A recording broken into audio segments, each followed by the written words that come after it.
नमस्कार दोस्तों, स्वागत है आपका मेरे YouTube चैनल टेक20 हिंदी में। और आज मैं आपके लिए लेकर आया हूँ बहुत ही इंटरेस्टिंग टॉपिक, एक्सिस बैंक में मोबाइल बैंकिंग को कैसे इनेबल करें और कैसे फंड ट्रांसफ़र स्टार्ट करें।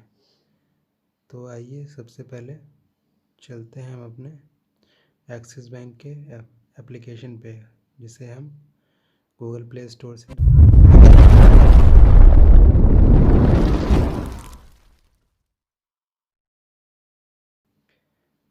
मेरा ऐप ओपन हो रहा है। खुलने पे कुछ ऐसा इंटरफेस दिखता है। कंटिन्यू के बटन पे क्लिक कर लेंगे। कंटिन्यू के बटन पे क्लिक करते ही लॉगिन का ऑप्शन दिखा। लॉगिन पे क्लिक करने के बाद आपको सिम वेरिफिकेशन के लिए बोलेगा, तो जो भी आपका सिम बैंक में रजिस्टर्ड है उसको सेलेक्ट कर लेंगे और कंटिन्यू के बटन पे क्लिक करेंगे। ये आपको एसएमएस जो आएगा उसको अलाउ करने के लिए परमिशन मांग रहा है, परमिशन दे देंगे। देन आपको एक बैलेंस चार्ज होता है जो कि एसएमएस सेंडिंग का है, तो मेन बैलेंस होना ज़रूरी है सिम में। अब आगे आपका सिम वेरिफिकेशन होगा। सिम वेरीफाई होने के बाद आपको एम पिन पूछेगा, एम पिन डालना है यहाँ पे आपको। मैंने बना रखा है, मैं अपना एम पिन डाल देता हूँ। तो मैंने एम पिन पुट कर दिया है और मैं लॉगिन हो गया हूँ। लॉगिन होने पे सबसे ऊपर आपको टोटल अकाउंट बैलेंस दिखाएगा जो कि दिख रहा है। फिर नीचे आपको मैं दिखाता हूँ अकाउंट्स में।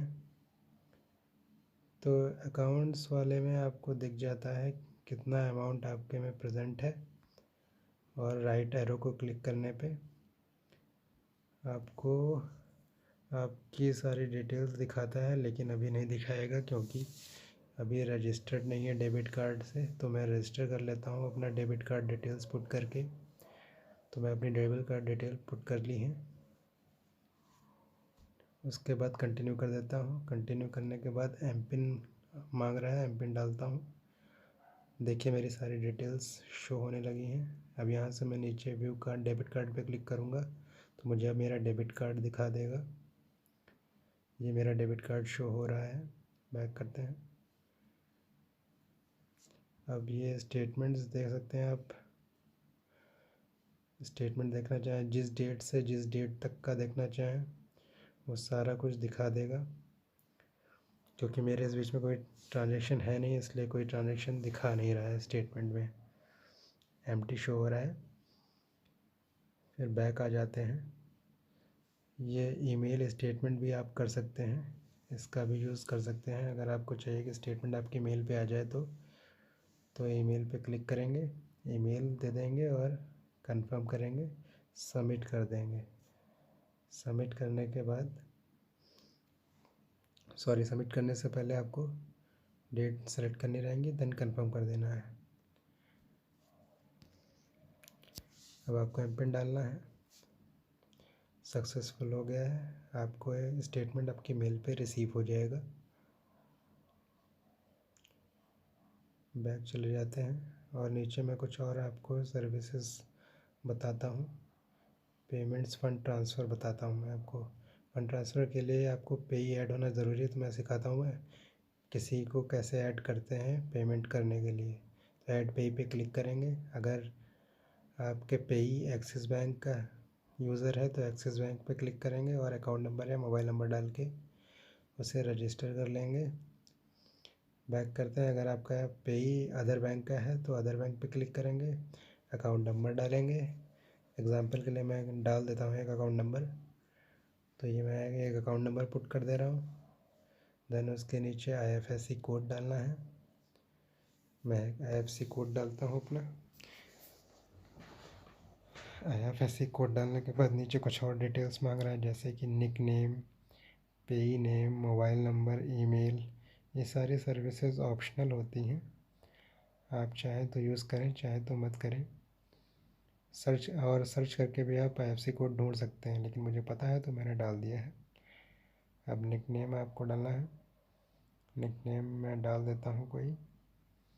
तो निक नेम मैंने डाल दिया है एक। पेई नेम डाल दिया है। ओके करता हूँ। मेरा एक निकनेम पहले से एग्जिस्ट कर रहा है तो मैं इसे चेंज कर लेता हूँ। ओके, मैंने फिर चेंज कर लिया है। अब ऐड करता हूँ तो ये कंफर्मेशन मांग रहा है, कंफर्म करूँगा तो ये कंफर्म हो जाएगा। तो मैं कंफर्म पे क्लिक करता हूँ। अब ये कंफर्म हो गया है। एम पिन डालने के बाद ये कंफर्म हो जाएगा। अब ये एसएमएस से एक एक्टिवेशन कोड सेंड करता है हमारे फ़ोन पे, तो उसे यहाँ पे डालना है। ये मेरे पे एसएमएस आ चुका है। अब मैं यहाँ पे पुट कर देता हूँ एसएमएस डालने के बाद कंटिन्यू कर देना है। कंटिन्यू करने के बाद आप पे कर सकते हैं, लेकिन अभी नहीं, 30 मिनट बाद। तब तक ये पे कूलिंग पीरियड में रहता है। तो मेरे में एक पे ही ऐड है, तो मैं आपको इसमें पे करके दिखाता हूँ। तो जैसे मैं इस पर क्लिक कर लेता हूँ, मुझे इसको अगर पेमेंट करना है तो अब इसमें 3 ऑप्शन मिलते हैं आपको। एक IMPS का, एक NEFT का और एक लेटर पेमेंट का। आपको लेटर पेमेंट के बारे में बताता हूँ। इसे शेड्यूल पेमेंट भी कहते हैं। अगर आपको किसी को पेमेंट शेड्यूल करना है, मान लीजिए आपको किसी को पेमेंट करना है कल या परसों या किसी डेट में, तो आप शेड्यूल पेमेंट का यूज़ कर सकते हैं। ये NEFT के मोड से ट्रांसफ़र होता है पैसा। तो मैं करके दिखाता हूँ आपको। मैं लेटर पे क्लिक करूँगा और ये शेड्यूल करने के लिए डेट मांग रहा है, किस डेट में आपको शेड्यूल करना है। तो मैं डेट सेलेक्ट कर लेता हूँ। डेट पे क्लिक, कैलेंडर पे क्लिक करेंगे तो डेट मांग रहा है, तो मैं कोई भी एक डेट डाल दे रहा हूँ जिस डेट में मैं पैसा ट्रांसफ़र करना चाहता हूँ, और शेड्यूल पे क्लिक कर दूँगा। तो मैं शेड्यूल पे क्लिक करने के बाद कंफर्मेशन मांगेगा, कंफर्मेशन कर देता हूँ मैं। अब पिन मांग रहा है, पिन डाल दे रहा हूँ। सॉरी, मैंने रॉन्ग पिन डाल दिया। ये कंफर्म हो गया। ये कैलेंडर में आपको याद दिलाने के लिए कैलेंडर एक्सेस करने की परमिशन मांग रहा था, मैंने दे दी है। ये हो चुका है शेड्यूल पेमेंट। अब आप बैक कर लेते हैं। कुछ और चीज़ें मैं आपको बताता हूँ। जैसे यहाँ पे आपको बिल पेमेंट कर सकते हैं, रिचार्ज कर सकते हैं और काफ़ी कुछ कर सकते हैं। तो यहाँ से अकाउंट डिटेल्स आप देख सकते हैं। डेबिट कार्ड अगर आपको देखना है तो ये अकाउंट्स में जाके व्यू डेबिट कार्ड पे क्लिक करेंगे तो आपका डेबिट कार्ड दिख जाएगा। बैक आ जाते हैं। कुछ और चीज़ें, सर्विसेज हैं जो कि आपको मैं बता देता हूँ। नीचे आप जाएंगे सर्विसेज वाले पोर्शन में, तो यहाँ पे आपकी काफ़ी चीज़ें दिखाता है, जैसे कि आपकी प्रोफाइल डिटेल्स अगर आपको देखनी है तो माय डिटेल्स में क्लिक करेंगे। Checks, accounts, debit cards, credit cards, तो मैंने चेक पे क्लिक किया है।